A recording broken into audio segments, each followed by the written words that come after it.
Go. Hello, everyone, and welcome to this discussion, part of the 2021 Pro Tour of Remodeled Homes at Home Edition. My name is Garrett Anderson, the Marketing Director for Contract Furnishings Mart, longtime proud sponsor of the tour. And I have with me today two fine gentlemen who have homes showcased in this virtual tour.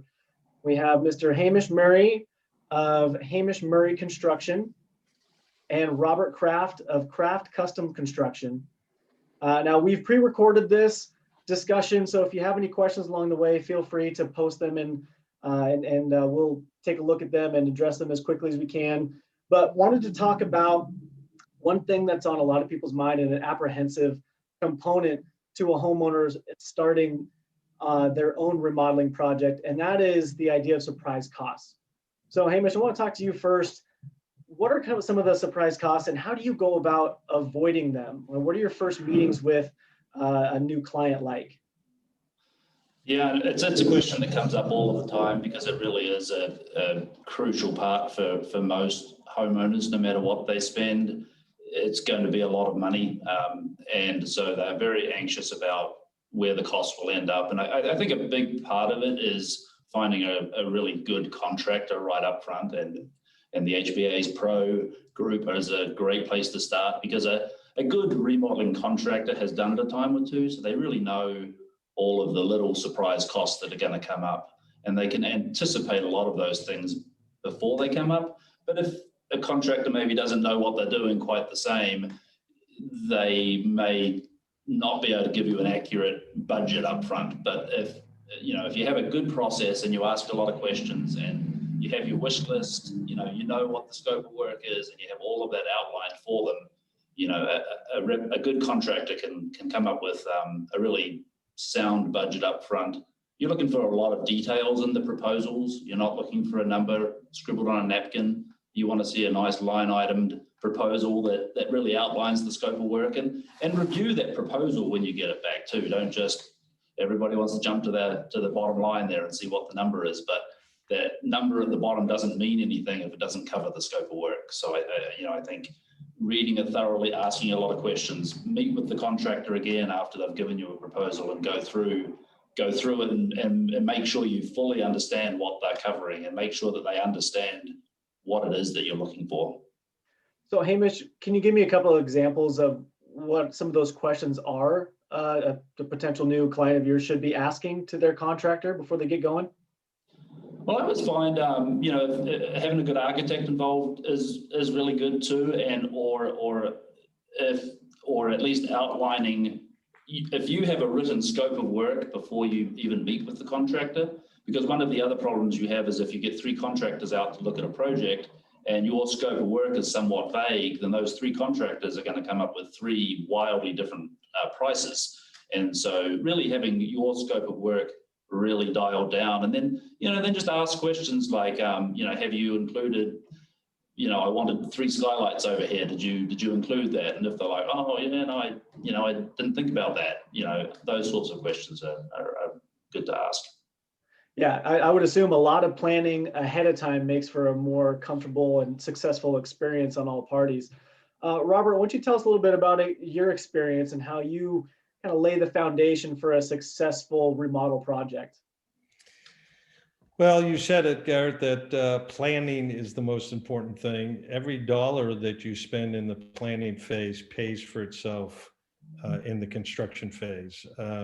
You get to pull back the curtain a little bit. You get to look at the furnace. You get to inspect the roof. You get to look at the foundation. And that is a process that is really needed before somebody can give you an accurate price. A price is for your project is going to be what you pay in the long run, but you want it to be based on the contractor taking enough time to uncover enough of the hidden issues or costs that need to be determined before they give you the price. That way it won't change once you sign the contract and start construction, unless there are discovered conditions or the client might change their mind and want some additional things or take away a few things.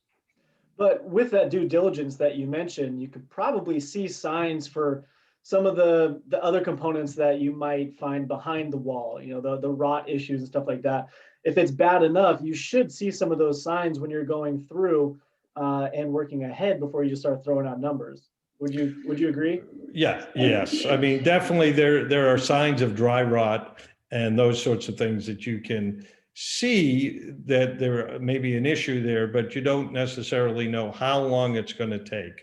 So what we believe is with dry rot is we give a estimate of the amount of time we think that it might take, but then we do it by the hour. So if it turns out that the dry rot isn't as bad, then the client does not pay, only pays for the amount of time that it takes to actually do the work. Now, Hamish, how do you go about figuring out what a good contingency number is? Is that something that you recommend on all your projects? I know they're all different to some degree.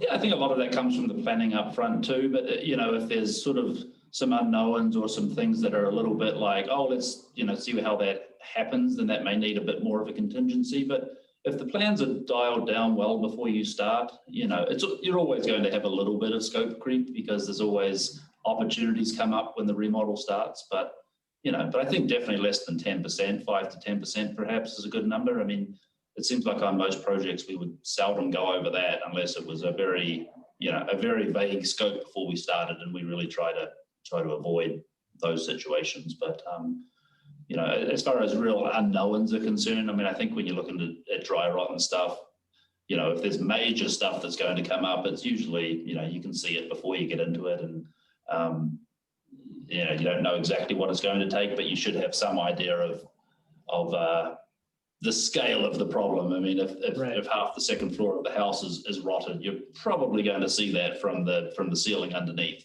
Except if we're talking about a couple of joist ends that might be rotted, and then it's a few hours of work, which in the whole scheme of things is probably relatively minor. Okay.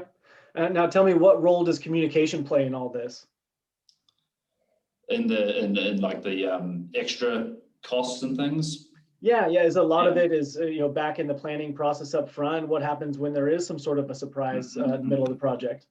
Yeah, I think that's just, it really does, a lot of that is communication and just making people aware of it. I mean, we always try to, if we come across an issue that we could not have foreseen, then, bringing everybody in for a meeting, seeing what's going on, explaining the situation. If there's some gray area about whether it was foreseen or not, we might, we can sort that out. But just keeping everybody abreast of it, kind of putting out, here's the potential cost of this before we get into it, rather than just fixing it and then sending a surprise bill. That's never fun. So making people aware of it up front, and here's what we think it'll cost. Good. Robert, anything you would add before we cut you guys loose? No, well, I agree with Hamish that communication is very, very important. In fact, it's the most important thing in a remodel project. You want to identify any issues ahead of time. You want to have a plan on how to remedy those, communicate that with the owner, and the entire remodeling process is a team effort.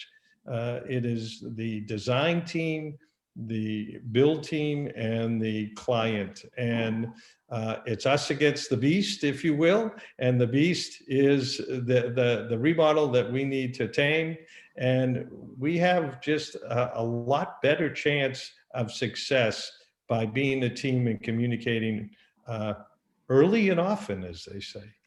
Absolutely. Agreed. Well, I couldn't agree more. As you mentioned, the Home Builders Association is a great place to start to find a reputable contractor. I would always recommend starting there. Find who works for you. If you're looking to explore your own remodeling project, definitely give yourself enough time to plan ahead, ask questions.